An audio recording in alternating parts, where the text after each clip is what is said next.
Good morning, everyone. We are back to our weekly Parsha study. And as we've recently started, the goal of this is to take a little bit of text from our Torah portion and see it and analyze it and see it through the eyes of the commentaries and try to give some extra depth. Besides, we're doing instead of doing like a breadth study of the entire Parsha. And each Parsha is just such a gift. And Parsha Vayechi is a very special Parsha. So special, it was almost my bar mitzvah Parsha. Share a little story. I was born over Hanukkah, as many of you know, because we celebrated it. I was born over Hanukkah, and a close friend was born a day before me. So from birth, my parents said, Parshat Miketz, which is the Parsha typically that's over Hanukkah, will be your friend's bar mitzvah Parsha, and you'll do the week after. After Miketz is Vayigash, Parsha Vayigash, which is also a great Parsha. But as my father decided as we got closer to my bar mitzvah, Parshat Vayechi is just a better Parsha. Has the blessings of Jacob, both to Yosef's children and to the 12 tribes. It's the end of the beautiful story. It's Chazak, Venit Chazek, finishing the book of Bereshit. Parshat Vayechi is the way to go. So I started learning Parshat Vayechi. And then the classic shoemaker's children going without shoes. My father forgot to book it at the shul, and someone else booked that week.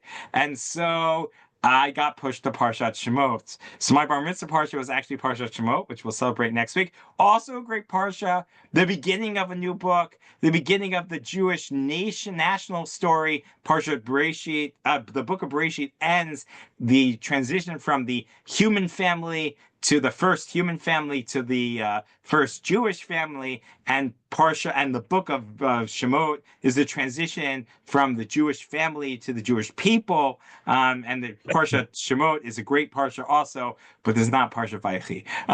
And so that was not my bar mitzvah Parsha. It was not meant to be. But that being said, Parsha Vayechi is such a great Parsha for that reason, because it has so much in it, in particular the blessings of Jacob. We are not going to look at the blessings of Jacob today for the children, because there are parts before that, and hopefully next year we'll look at that section. What I want to look at this morning is the beginning part of Parshat Vayechi, and begin to ask ourselves some probing questions about the story and how the commentaries approach the story, for the very important reason that we have to ask ourselves these questions. They are part of what we anticipate. The Parsha begins Yaakov's Vayechi Yaakov Eretz Mitzrayim Shvas Shanai, lives for 17 years in Egypt. Again, this is after the connection, blanking on the word I'm thinking about. It's after the reunion. The reunion, thank you. The reunion of Yosef and his brothers and his father. Everything is good. The Jewish people are settled. You know, it's an interesting thing. 17 years pass, and we have one verse about it.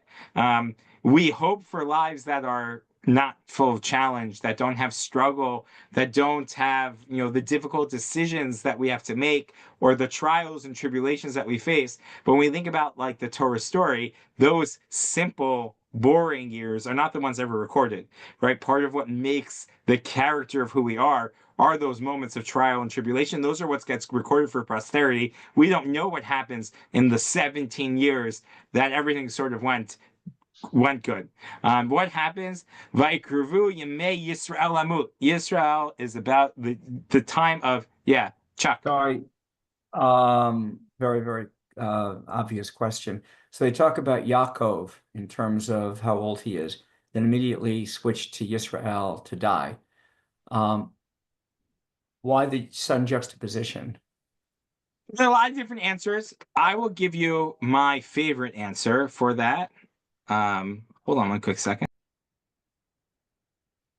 Sorry about that. My favorite answer is to think about Yisrael and Yaakov as two personas of the person that is our third patriarch, right? One of them is going to be Yisrael of, or one of them is going to be the person, Yaakov with all the challenges and the fears and the lack of courage and all the stuff that comes up, the family man. And then there's Yisrael, which is the part of Yaakov that is the destiny of the Jewish people. The what will become Jewish history will be the moments that change the course of Jewish history. Yaakov manifesting sort of the role he plays as the third of the avot, of the patriarchs of the Jewish people. And so you sort of see that, for example, over here, Vayechi Yaakov lived 17, hopefully blissful, uneventful years in Egypt. That is not important. I mean, it is important, but it's not essential to the Jewish story. The next part, Vaikru Yimei Yisrael Lamut, he calls Yosef. This is a nation-changing moment where Yosef is going to be called to do something, right? At least at first glance, bury Jacob back in Egypt, reconnect the Jewish people to going back. I'm sorry, not in Egypt, in Israel. Reconnect the Jewish people back to their land. Name his children as tribes for the Jewish people, right? Those are history-making, destiny-changing moments. I'll give you one other example. Uh, uh, um, when Yaakov is debating about sending Binyamin back to Israel, right? Back to Egypt from Israel. So Yaakov keeps saying no, but it's Yisrael who says, yes, I'll let you go and I'll pack you a gift to give to the king of Egypt, right? That is, again, this sort of change between those different modes. Yisrael is sort of the person, almost they both work with Y's in English, right? Yaakov, lowercase y, Yisrael, capital Y, right? When he's acting as like the role, the persona, the leader of the Jewish people is Yisrael. It doesn't work 100% of the time, but those places where it doesn't seem to fit in, maybe we can understand better the text if we look at it through that lens. So let's look at this.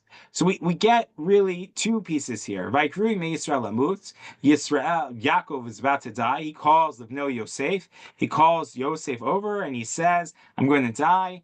Please make sure you bury me in Egypt. I'm sorry, in Israel. Return me to Israel. Don't bury me in Israel. Don't bury me in Egypt. Return me to Israel." And he swears to him. And then we have Vayhi Acharei Advarim Ha'ela. After these things, right? After these things can mean, 1 second, take a breath, or it can mean lots of years, or it can mean a little bit of time. We don't know. Vayomer li Yosef. It seems like it's a different amount of time. Hinei avicha chola. Your father is ill. Vayikach et shnei banav imo et Menashe et Ephraim. He brought Menashe and Ephraim to Yaakov. Vayigaged li Yaakov. Hinei bencha ba'ilacha Yosef. Hinei bencha Yosef ba'ilacha. Yosef, your son has come to you. Vaychazek Yisrael. Vayeshiv al mita. Yisrael is about to do another destiny-changing thing. So we call him Yisrael. Vayomer Yaakov el Yosef el Shaddai nira elai beluz be'eretz Canaan. Vayivarach oti. God appeared to me in Israel and blessed me. Vayomer Eli, he said to me, Hine marvicha miriticha nasil kalamim natzati et haaretz hazot l'zaracha acharecha chuzad alam. I'm going to make you great. I'm going to increase your descendants. I'm going to make you a kahal amim, a congregation of nations, and I'm going to give this land to your descendants. V'atashne banecha hanoladim lecha be'eretz Mitzrayim ad bo'i elecha Mitzrayima. And now your two children that were born to you in Egypt until I've come to you. Li Haim, they are mine. Ephraim and Menashe, Reuven and Shimon Yuli. It's Ephraim and Menashe are like Reuven and Shimon. They're made part of the tribes. Is there anything more destiny shaping than adding two more tribes to the family of the Jewish people? I think not. Anyone born afterwards will be Al Shem Achehem Yekru V'Nachlasam are going to be part of that. Va'ani bevoi me Padan. When I came back from Padan, when I was then in by Lavan, when I came back, Mesa Alai Rachel, Rachel died happily on me. It was on the road. Be'eretz Canaan, Baderech, on the road in the land of Canaan. Be'od Kivrat Eretz Lavo Ephrata. right on the way to Efrat. I buried her on the way to Efrat, that was Beit Lechem. Vayomer Yisrael El Vayar Yisrael at Bnei Yosef. Yisrael sees the children of Yosef. Vayomer Mi Elah. Who are these people? Right, and we sort of have to pause. This is a new conversation. First, Yaakov says, "Bury me in Egypt." I'm sorry, don't bury me in Egypt, bury me in Israel. Then he says, "Your two children that are here with you, they will be like Reuven and Shimon, they're part of the tribes." Then he says, "One second, who are these children? Who are these children? Mi Ela. Who are these children? Vayomer Yosef Elaviv Banayhem. They're my children." Right? I don't understand. You just blessed them and you made them tribes. You don't know who they are? And he says, Kachna Elam V'varachem, I will bless them. And then the story continues. Ve'enei Yisrael Kavdu Mizoke.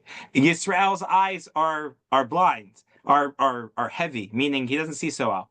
Lo Yachlu Lirot. He couldn't see. Vayigesh otam elav. They bring them close to them. He shak lahem. He chabek lahem. He kisses them. He hugs them. Vayomer Yisrael Yosef panecha lo pilalti. I never thought I would really see your face. How incredible it is for me to see your face. You know.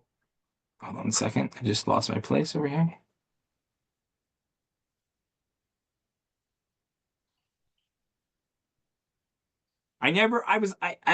It surpassed my expectation. I never thought I would see your face again. I also got to see you and your grandchildren, right? I never thought I was going to see you, Yosef. Yosef, I thought you were dead. And now not only am I seeing you, but I get to see your grandchildren. I get to see your family, right? It's an unbelievable expression. And Yisrael again goes and blesses the children. And he says, the famous language of Hamalach, the angel that protected me, that redeemed me, should bless these children, and they should grow in their lives. We'll leave off the whole switching the hands part. I don't want to get into that right now, because it's a complicated conversation, and we don't. It's not what our topic is, right? So the question we sort of want to understand here, there are a couple of pieces here, is what's happening in this parak, right? Is this one, in your mind, is this one continual story that's unfolding? And then we sort of have to ask ourselves, Yaakov didn't notice Yosef's sons a second ago, who he just blessed and made into tribes, and now he's asking who they are, and he's giving them another blessing? You know, what does this mean also? Ro'eh panecha. I'm sorry. Where is this? When he says Re'o panecha lo pilalti. I never expected to see your face. Is he saying that now after 17 years? Right? I never expected to see your face. 17 years we've been living together, and it hasn't gotten old. Is that what he's saying? Right? Where chronologically is this happening? Hine Heraotzi Elokim Gamet Zarecha. I'm also seeing your children. I mean, there are a bunch of pieces here that sort of require some consideration. And then we'll throw in some other pieces. What's the relevance of this whole historical memory here? Rachel died on the way to Ephron, and I buried her. What does that have to do with anything here? And one piece which we won't have great answers for right now, is Yaakov. Didn't he learn about favoring one child over the other? Now he's giving Yosef this double portion and making his children into the status of tribes. He didn't do that for Reuven's kids. He didn't do that for Shimon's kids. He didn't do that for Levi's kids. Don't you think that this will cause some of the brotherly jealousy that's already existed? That's a question I don't have a great answer to right now. That's a much broader conversation, but it's something to think about, right? How we view Yaakov in this whole part. But is everyone sort of with me on the questions? Right? Number one, what's going on here? Is this a private point when Yosef and Yaakov is speaking, but now his children are here? What do these have in common? Right? What is the prophecy about burying in Beit El? I'm sorry, burying Rachel on the road, and the prophecy to Beit El, and the choice to make Ephraim and Manasseh tribes. Like, what's the flow here? Is Yaakov just sort of giving a deathbed confession of non-connected thoughts, or is there some series here? What's the point of equating Ephraim and Manasseh with Reuven and Shimon, right? What's the significance of this gift? And I'll just add one other thing. When people get to the land of Israel, does anyone remember how it's allotted? How's it allotted? I'm sorry, you're talking about, after the 40 years when we're entering it? After the 40 years, they come into the land of Israel. Yeah. What happens? How does it get allotted between the tribes? By lottery. By lottery. And how much land? Does everyone get an equal portion of land? No, it was according to the males over 20 that left Israel. Right. It becomes based on the census. So I have a question for you. If Yosef has one tribe, or Yosef has two tribes, are they getting more land?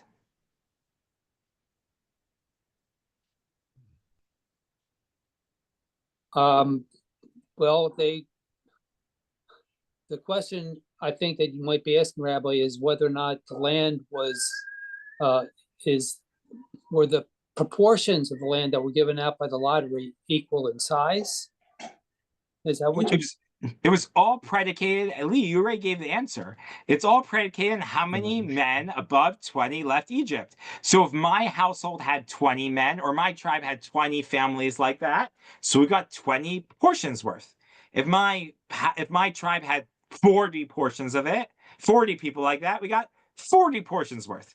My point is that in the end of the day, whether Yosef was one tribe or two tribes, they got the same amount of land.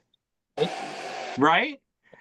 So what is this idea of giving him extra portion? At the end of the day, the only difference is going to be, and I'm going to use an anachronism, and I apologize in advance, is which zip code is it going to be? Is this the Yosef zip code? Is this the Ephraim zip code? Is this the Menashe zip code?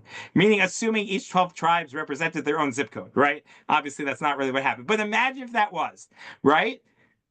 Meaning it's just what dega, what flag is it under? Because the amount of land given is based on the actual physical people there. And so whether you bring them into two groups or one group, they're still going to get the same amount of land.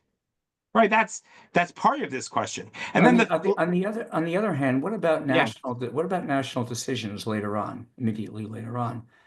Imagine this is like the Senate, like the US Senate, where you have all these small states each getting an equal vote. So you can say this isn't about land acquisition. This is about communal decisions. Influence. The Beit Din, every tribe will have, let's say, a representative on the Beit Din, and so now Yosef will have two tribes. They'll have a disproportionate amount of electoral votes, right? But the only problem is if you read the verses, it seems to be all about the land in Israel, right? First of all, he's talking about, let's just read the end of, this is the end of the third Aliyah.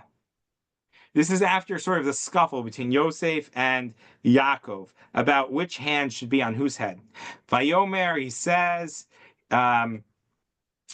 verse 22, V'ani natati lecha, I've given to you Shem echad alachecha, an additional portion on your brothers. Asher lakachti miyad Amori b'charbi u'b'kashti, that I wrestled from the Amorites with my sword and my bow. Meaning, it sounds like Yaakov's intention here of making them, and Menashe and Ephraim, into tribes. It sounds like Yaakov's intention here is to give him more territorial land, not to say, oh, you get two slots in the Senate, right? At least at first glance from this. Now, you can say that's not what he meant, and that's what some of the commentaries will say. But those are the questions we want to ask, right? Number one, what's the connection between all of these things? Number two, what's the point of this double portion? What is this? What's the significance of making them tribes? Number three, what's this flow of mi Ela? Who are these? What, Yaakov didn't know who his grandchildren were? He just spent 17 years with them. He didn't recognize them. They were just introduced to him 10 seconds ago that he made them tribes. What's going on here? Those are the sort of the three questions that this text raises for us that we have to explore. Yeah, Lee, you looks like you have a question. No? All right, it's too noisy here to leave it off. Oh, okay. No, that's fine. What's up? No, I just wanted to mention that when it's talking about, when Joseph first comes, Yaakov is talking about Joseph's sons in the third person as if they're not even there. So there's no indication that he knows that those people who are with him are his sons. Here's the question, and this goes to the chronology question, right? When is this happening? If this is happening 17 years into his visit into Egypt, shouldn't he know that these people are his grandchildren? Right? What does that say about the relationship between Yaakov and his grandchildren? Well, but then it says that he can't see very well. These are two people with Yaakov. He doesn't know that they're his sons, and he can't see them well enough to see who they are. Oh, okay, great. So Lee's beginning to give us the answer. So let's look at this. And there are really 5 sort of schools of thought we're going to look at. Let's start with this first question. What's the interconnection between all of these different pieces?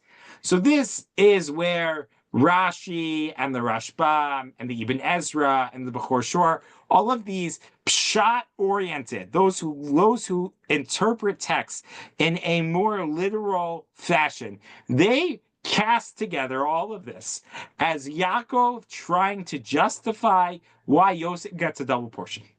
The vision and Beit El, Yaakov recalls that God promised in Beit El that Hashem had given him permission to grant Yosef, to given him permission to the promise of the whole land, and therefore he gets the promise to bequeath that land to the different tribes. And Rashi says further, when it says Kahal Amim, right? That's the Hinei Marfi,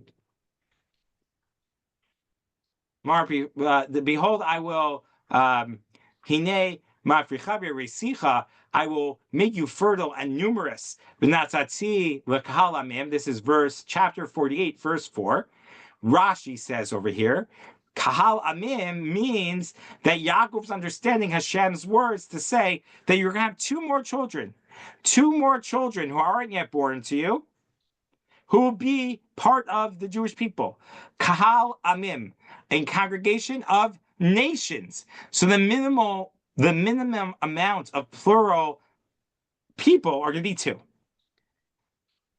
Continues on. Then he goes on and says, Va'ani bevo'i me padan, meta alai Rachel. Rachel died. What's the point of telling you that?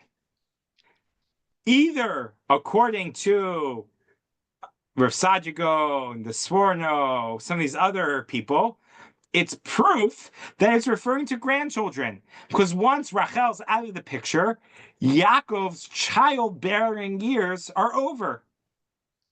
And therefore, if there are 2 new descendants that are going to come into the picture, it has to be grandchildren, because it's not going to be children.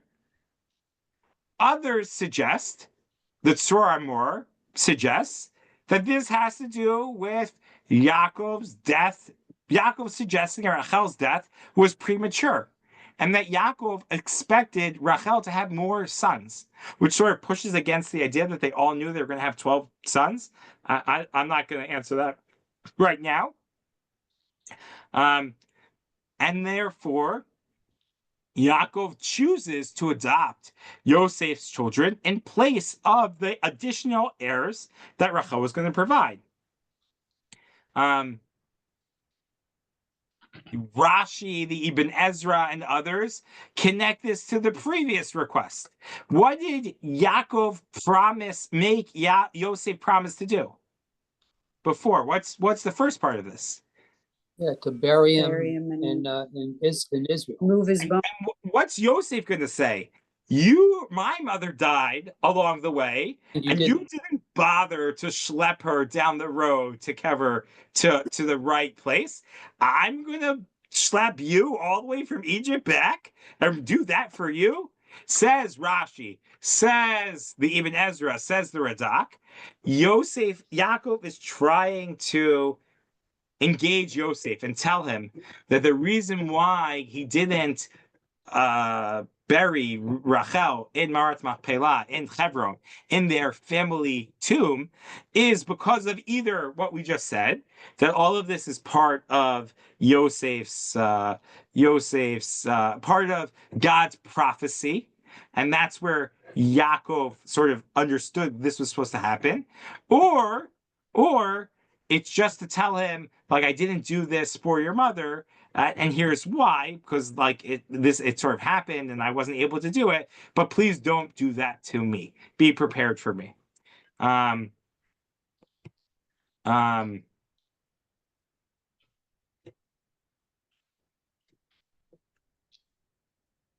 Mi Elelach explains, Rashi explains, the Rashbam explains, the Radak explains, the Ibn Ezra, exactly as Lee just said. Yaakov had a strong relationship with his grandchildren. The problem was he couldn't see. So if new people are there, he's always going to say, who are these people? That didn't mean he didn't know them. The Torah attests to his failing eyesight. And then at the very end, Natati Shlem Echad Al Achecha. I gave you one more above your siblings. That doesn't mean an actual portion. That means the promise to make Yosef from one tribe into two. At the same time, Rashi understands this as, again, if all this is relating back to a conversation about burying Yaakov and burying Rachel, that where is Rachel buried, at least according to Rashi? That the burial place, either the burial place of Rachel is going to be given to Yosef as a special location, or Yosef's burial place will be given a special location, which is Shechem nowadays. Let's just pull this up and share this. I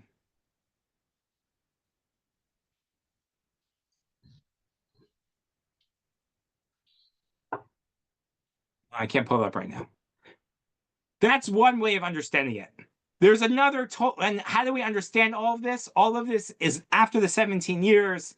These are two conversations interlinked. One, make sure you bury me in Egypt. I'm sorry, don't make sure you bury me in Israel. Don't bury me in Egypt. Connected to the story of Rachel. And the other is this extra portion that Yaakov bestows on Yosef, that Yaakov is able to tell Yosef either the tribes will be more, or you'll get extra land, the burial place of either Rachel or Yosef. And how mi elalach, who are these people? That's just already attested in the Torah. Yaakov can't see well. That's one approach. There's another whole approach that is presented by some other commentaries. A contemporary scholar, Rav Weitzman, wrote an article in the VBM in Gush Etzion, bringing this perspective from different pieces. And he suggests that all of this happens as a motivation to connect Yosef and his family to the land of Israel. And he suggests that all of this should be read through the eyes of a Yaakov that is concerned that Yosef and his family have assimilated, that they're at least connected to Israel, that all of this is about anchoring Yosef and his family to the land of Israel. Yaakov talks about God's promise in Beit El, the promise that his descendants will have a connection to the land in Israel, Achuzat Olam, an inheritance forever, to remind Yosef that his destiny is in Israel and not in Egypt. Right? Don't live in Egypt. Right? That's what Yaakov says, which, by the way, the Jews suffer from. Right? There's an interesting debate. Did the Jews have to stay in Egypt until Moshe freed them? Or could they have gone back up right after visiting Yosef? And the answer is, at least according to some, They didn't have to stay there. They could have seen Yosef and gone back. They chose to stay in Egypt, right? And that becomes part of the problem. Why is Manasseh and Ephraim being brought part of the land, part of the tribes? Because they are the two grandchildren that never saw Israel. And so by giving them extra portions in the land, Yaakov is trying to do whatever he can to connect his grandchildren as descendants to land. Why does he mention the burial of Rachel? It doesn't really explain why he had to bury her on the side of the road. The Rav Weitzman points out it doesn't really answer the question. Yosef is going to turn to his father and say, "You didn't do this for my mother," and Yaakov is just going to admit that that happened. Right? That doesn't answer the question. He doesn't say, "I had to do it because I was short on time or God told me to." He just says, "Mesalai Rachel." Rachel died, and I had to bury her there. We're assuming that there's some sort of expedience for that, but we don't know. Says this idea has nothing to do with introducing Yosef to this fact, trying to cajole Yosef into burying Yaakov in Israel. It's just to remind Yosef that his mother, his ancestors are buried in the land of Israel. To remind his grandchildren that their grandmother is connected to the land of Israel, is buried in the land of Israel. It doesn't matter where she's buried. The point was that she's buried in Israel. And you can hear Yosef says, and by the way, there's some other language in here that sticks out. One of the words that come up over and over again is the word Mitzrayim, right? Listen to this verse. Again, we just read it, but it sticks out more. Vatash shnei banecha. And now your two children, Hanolidim lecha be'eretz Mitzrayim, that were born in Eretz Mitzrayim, ad bo'i elecha Mitzrayima, until I came to you in Egypt, right? There's this sort of constant refrain about Egypt, Egypt, Egypt. Yaakov's message, Yaakov's speech here is to contrast Egypt, which is a mistaken destination for the people, and umoladcha asher holadcha acharehem, your birthright, where you were born, binachlatchem, binachalatam, you'll get in their inheritance. That's in Israel, right? So the commentators point out that perhaps part of what this is all about is trying to incorporate the idea you may have been born in Egypt, but that's not your home. Mi Eila, who are these children? This position, it makes a lot of sense. It's not that Yaakov's eyesight's going bad. It's that his children are not so close with their grandfather. Maybe they assimilated. Maybe they're not, they don't come around to the Friday night table every week. Maybe Yaakov doesn't have the best relationship with them, right? Maybe Yosef did assimilate, right? Maybe the reason why Yosef never returned to Canaan at the end of this engagement is because he liked his Egyptian creature comforts, right? And by the way, we know that's true for all the siblings. They all assimilate into Egypt. I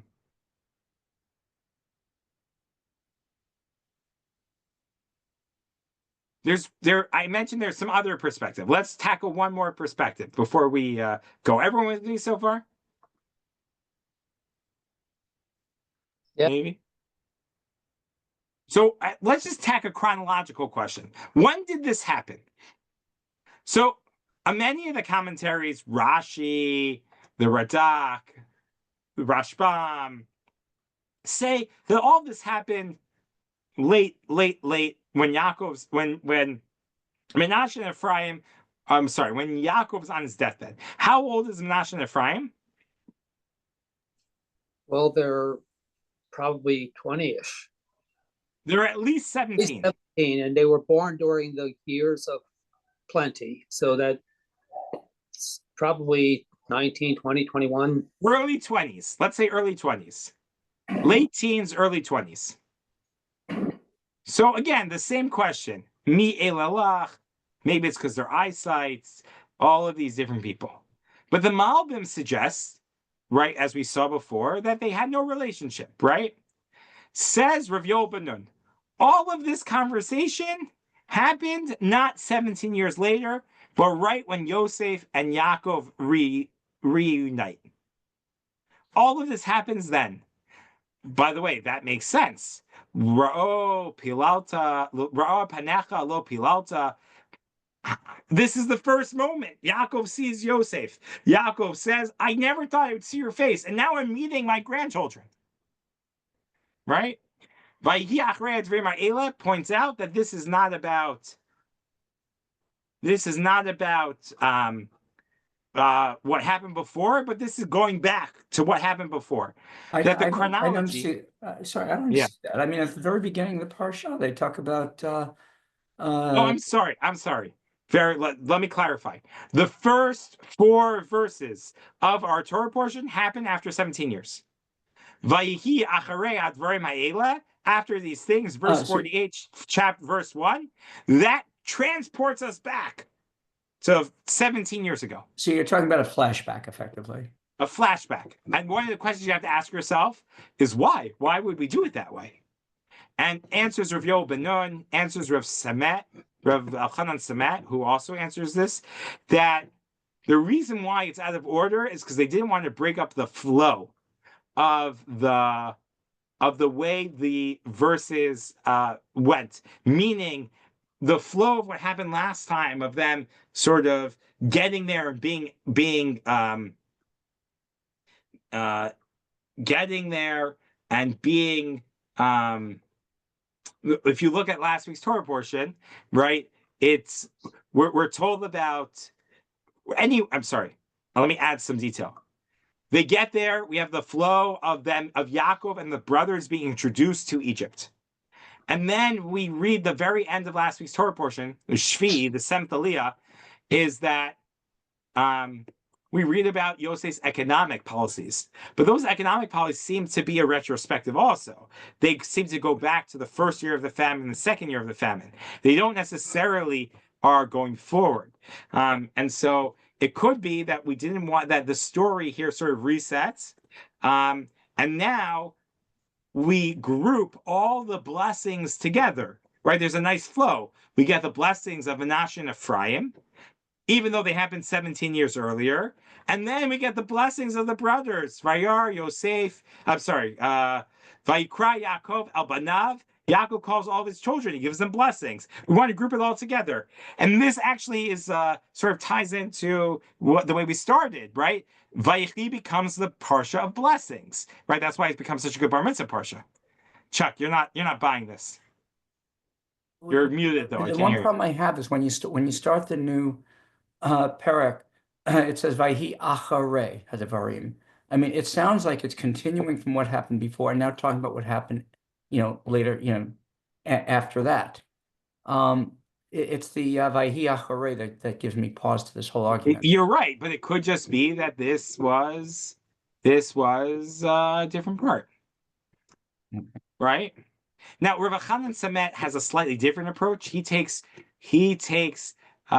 verses 1 to 7 and 21 and 22 to all be recorded in their proper chronological areas, and then he takes verse 7, Vayar Yisrael et bnei Yosef Vayomer mi'ela, verse 8 through the end there, as what happened when they first met. And why are they intertwining both of these distinct stories? Like what's going on? Why do they do that? Why do you tell the story asynchronously? So he says, had the Torah included the blessing to Menashe and Ephraim back in 46, and then it would have interrupted the flow of the focus on the settlement of Goshen and everything that was happening there. And they rather connect it with the blessings that are about to come. And you can take it or you can leave it, but there's some value to this because it then starts answering some of these questions, right? Why does he give them a blessing and then say mi ela? Well, one is in the history and one is now, right? One of the other really interesting, I just want to highlight, one of the other commentaries that get brought up is we were asking about the tribe question, right? Which I realized we didn't answer before. We're answering about the tribe question. Where did Yosef get? Did Yosef really get extra land, or not? Right? Remember that? According to the Ralbag, according to others, Yaakov made a mistake. He assumed every tribe would get territory like a fixed amount. And if you're a smaller tribe, you got more land. And if you had more land, if you had a larger tribe, you got less land. And the Rabbah says this was a mistake, right? Yaakov thought it was going to be done one way and it was done differently. But that was his intention. His intention was to give Yosef more territory, extra territory, which then incentivize a greater tie to land for Yosef. He's in that camp that Yosef had assimilated. There's one other way of reading this, which we're not going to get into right now, which highlights a connection to Ephraim. That the hero, the sub-hero of this whole story is Ephraim. Everything here is about pointing to Ephraim. Menashe was get the land anyways. He was the firstborn. Hine mafricha. I will increase you. Sounds like Ephraim. Calling the land that was Beit Lechem, and it is now Ephrata, Ephraim. We're calling Ephraim. Even the Vaikru B'She. I'm sorry. Even the part where he says, B'cha Yivarech Yisrael Lemor, that the Jewish people will call you, and B'Shem Vaikra B'Hem Shemi, they will be called in my name, Ephraim, right? The Navi over and over again tells us that Ephraim is a name for the Jewish people, right? Last week's Haftorah, right? In one hand, a tree, a branch for Yehuda, and right in the other hand, a branch for Ephraim. All of this is part of that vision. So let's just recap and then take any questions. We asked ourselves a couple questions about these first episodes. Are they one continuous episode? Are they multiple episodes? If they're one continuous episode, how come Yaakov seems to both know Yosef's children, but not know Yosef's children? What's this mi elelach? Who are these children? Banayim, Yosef has to say they're my children. Of course, he knows they're children. And what's this double portion that Yaakov gives Yosef to have?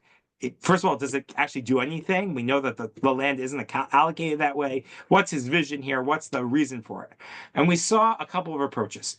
The first approach we saw spearheaded by many of the pshat-oriented individuals. So there are two conversations happening here. There's a request to bury in Israel and not in Egypt, and there is a desire to give Yosef an extra portion. And both of them are rooted in the stories. Both of them are rooted in the stories.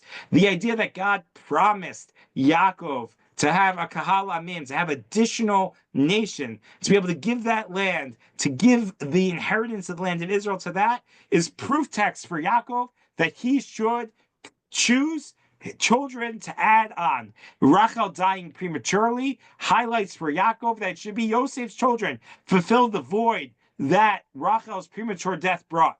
Or the story of Rachel being buried where she is a way for Yosef to feel good about burying and keeping his promise to his father, even though his father didn't do that for his mother. Another approach that we saw is that this is really a motivation to prevent Yosef's family from assimilating, to connect him to the land, to remind him of his roots, to remind him of his mother's roots there. All of that is connected there as well. And all of this is mi Ela, Yaakov really doesn't know Yosef's children. They're assimilated Egyptians. He can't pick them out of the crowd. The last approach that we saw, and we'll get to the third one in a moment, is that this is about favoring Binyamin. All about this is about bestowing Binyamin a preferred status. The language of all of these pieces is highlighting that that Binyamin, this is all about Binyamin. Even the burial, the memorialization of Rachel, Baderech Ephrata, Ephrat being a reference to Ephraim. All of this is highlighting the extra status Binyamin gets. Why is that? That might be connected to what we just saw in the first approach, because it's Kal Amim and there's this and there's that, but it's really about that. And then the last approach the third approach that we saw is the idea that maybe this is not one chronological unit, and that part of this tells us the story, or all of this tells us the story of what happened when Yaakov meets his grandchildren for the first time. And part of this is the story what happens at the end of his life. And it's amalgamated here together, both to not divert us in last week's Torah portion from the settling in the land of Goshen, and to connect the brachot of these new tribes to the brachot of the rest of the tribes that we see in the rest of the Torah portion. We'll stop here. If anyone has any other questions, we'll take them. I know this is a little bit less inside than I think we had planned for this sort of session, but I wanted to sort of give, I think these two aliyot often are stories that we don't necessarily often get into, but there are some really big questions that need to be answered. Just the pshat, the simple explanation of how do we make sense of the verses that unfold before us in this Torah portion. So we'll stop here.